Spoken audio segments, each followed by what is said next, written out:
कांग्रेस को आयकर विभाग की तरफ से खातों पर लगाए प्रतिबंधों के मामले में ट्रिब्यूनल की तरफ से बड़ी राहत मिली है। पार्टी के नेता विवेक तनखा ने बताया है कि इनकम टैक्स अपॉलेट ट्रिब्यूनल ने कांग्रेस को अंतरिम राहत देते हुए उसे खातों को जलाने की छूट दी है। ट्रिब्यूनल इस मामले में अंतरिम राहत के लिए बुधवार को सुनवाई करेगा।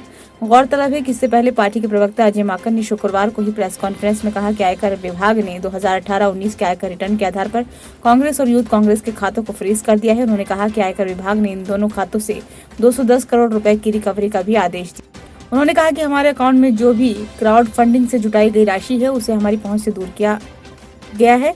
और माकन ने कहा कि चुनाव के ऐलान से महज 2 हफ्ते पहले ही विपक्षी पार्टी का अकाउंट फ्रीज कर दिया गया। ये लोकतंत्र को फ्रीज करने जैसा है। माकन ने बताया कि इस खाते में 1 महीने की सैलरी भी दी है। हमने आयकर विभाग को उन दानकर्ताओं के नाम भी दिए हैं। माकन ने कहा कि हमें 1 दिन पहले ही जानकारी मिली थी कि बैंकों को हम जो चेक भेज रहे थे उनका निपटारा नहीं हो पा रहा था। जांच पर पता चला कि यूथ कांग्रेस का बैंक अकाउंट फ्रीज कर दिया गया है।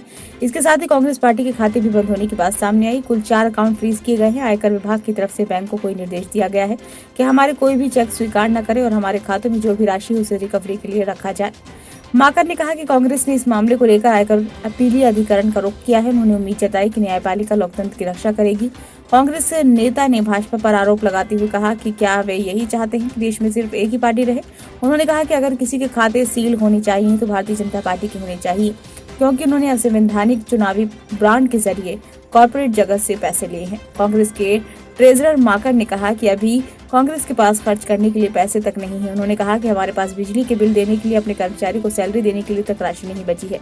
उन्होंने कहा कि इससे हर चीज पर प्रभाव पड़ेगा, न सिर्फ न्याय यात्रा बल्कि सभी तरह की राजनीतिक गतिविधियां प्रभावित होंगी। ब्यूरो रिपोर्ट, नई दिल्ली।